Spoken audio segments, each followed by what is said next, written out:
Hello students, good morning. Adarsh Hindi Vidyalaya में आपका स्वागत है। आज हम लोग स्टैंडर्ड 9 का चैप्टर नंबर 4 दो चरों वाले रैखिक समीकरण पढ़ने वाले हैं। हमने इसके पहले छोटी कक्षाओं में इस प्रकार के समीकरणों को पढ़ा है। वहाँ पे हम लोग एक चर वाले रैखिक समीकरणों के बारे में पढ़ते थे। अब एक चर वाले रैखिक समीकरण और द्विचर वाले रैखिक समीकरण क्या होते हैं, देखिए। x - 5 = 0। सबसे पहले तो देखो, ये जो x है इसी को चर बोला जाता है। यहाँ पे एक ही चर है x, तो अगर हम इसको हल करेंगे तो यहाँ पे इसका केवल एक और मात्र एक ही हल मिलेगा। इसलिए इसको हम एक चर वाले रैखिक समीकरण कहते हैं, केवल एक चर है। अगर मान लीजिए यहाँ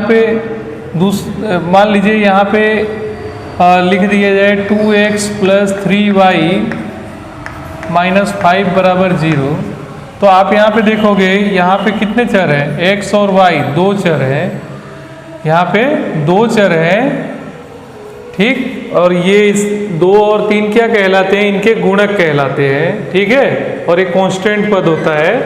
तो यहाँ पे दो चर है, तो इसके कम से कम क्या है, दो मान तो मिलेंगे ही। और अगर एक चर वाला होता है तो उसका एक और मात्र एक ही हल होता है। दूसरी बात आती है कि रैखिक जो समीकरण होता है उसका व्यापक समीकरण क्या होता है। रैखिक समीकरण का व्यापक सूत्र जो होता है वह ax + by + c = 0 होता है। रैखिक समीकरण का जो व्यापक स्वरूप होता है उसका जो स्वरूप है वह ax + by + c = क्या होता है, 0 होता है। इसके अंदर क्या है, x और y क्या होते हैं, x और y जो होते हैं वह चर होते हैं, ठीक है। x और y को हम लोग क्या बोलते हैं, चर बोलते हैं, ठीक है। a और b क्या होती है, कोई भी वास्तविक संख्या हो सकती है, ठीक है। ओके, चलिए हम लोग व्यापक समीकरण, ये प्रमाणित स्वरूप यही होता है, प्रमाणित स्वरूप। प्रमाणित स्वरूप इसका क्या है, यही है, ठीक। निम्नलिखित रैखिक समीकरणों को ax + by + c = 0 के रूप में व्यक्त कीजिए और प्रत्येक स्थिति में a, b, c का मान ज्ञात कीजिए, ठीक है। ओके, सॉल्व करते हैं। सबसे पहले तो हमको है ना इस रूप में इसको व्यक्त करना है। तो इस रूप में हम इसको व्यक्त करेंगे, 2x + 3y = के उस साइड है, तो इसको हम इस साइड लाएंगे तो माइनस का हो जाएगा 3, 5 के ऊपर बार = 0। अब इसकी तुलना ax + by + c = 0 से जब करेंगे तो देखो x के साथ में 2 है, x के साथ में a है, तो a की वैल्यू कितनी हो गई, 2। b की वैल्यू कितनी हो गई, 3। और c की वैल्यू कितनी हो जाएगी, -9.35 बार हो जाएगी।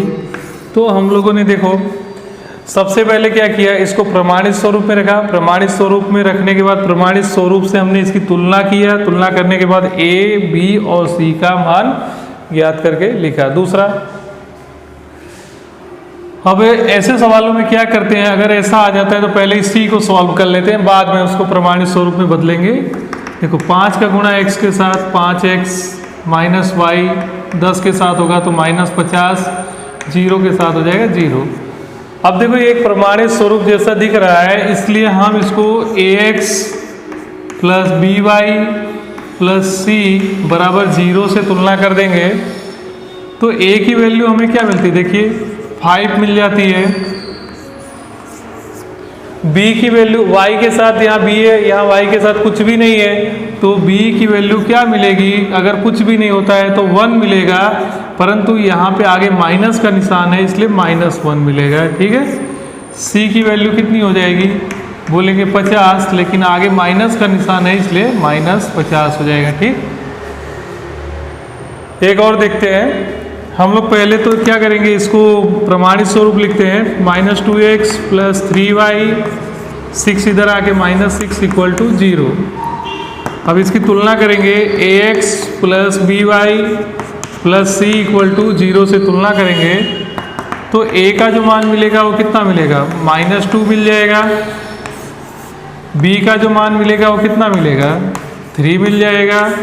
और c का मान जो मिलेगा वो कितना हो जाएगा, -6, क्योंकि 6 के आगे क्या लगा हुआ है, माइनस लगा हुआ है। आइए अब दूसरे प्रकार के भी सवाल जो हैं इस प्रकार के भी हल कर लेते हैं। यहाँ पे इसको प्रमाणित स्वरूप में लिखेंगे तो इस साइड आके +5y बराबर 0। अब इसमें तो कुछ है नहीं, इसलिए आगे प्रमाणित स्वरूप से इसकी तुलना करेंगे, by + c = 0। तो देखो सिंपल सी बात है, a की वैल्यू इसलिए क्या हो जाएगी 2, b की वैल्यू कितनी हो गई 5। जब यहाँ c की वैल्यू है ही नहीं तो c की वैल्यू क्या लिख देंगे, 0 लिख देंगे। ओके, इसको भी सॉल्व करेंगे, प्रमाणित स्वरूप लिखा जाएगा इसका। तो x आगे है नहीं तो इधर क्या लिख देंगे, 0x + y -2 = 0। तुलना करेंगे, ax + by + c बराबर 0। a की वैल्यू क्या हो गई, कुछ नहीं था इसलिए 0 हो गया। b की वैल्यू क्या हो गई, b की वैल्यू हो गई +1, क्योंकि इसके साथ कुछ नहीं है तो 1 होता है, जिसके साथ कुछ नहीं होता है उसके साथ 1 होता है। इधर तो x भी नहीं था इसलिए 0 आया। और c की वैल्यू क्या हो जाएगी 2, पर क्यों 2, आगे माइनस है इसलिए -2 हो जाएगा। ठीक, तो आज के पीरियड में हम लोगों ने द्विचर रैखिक समीकरण, 2 चरों वाले रैखिक समीकरण क्या होते हैं वह देखा। ax + by + c इसका प्रमाणित स्वरूप होता है, जहां a और b क्या होती है, वास्तविक संख्याएं होती है। फिर दूसरी बात, हमने एक चर द्विचर वाले रैखिक समीकरणों के उदाहरण देखे।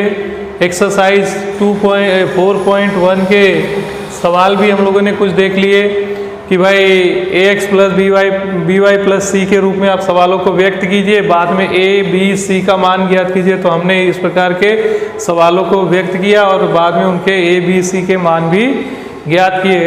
अब बाकी के सवालों को हम लोग अगले पीरियड में चर्चा करेंगे। तब तक के लिए धन्यवाद।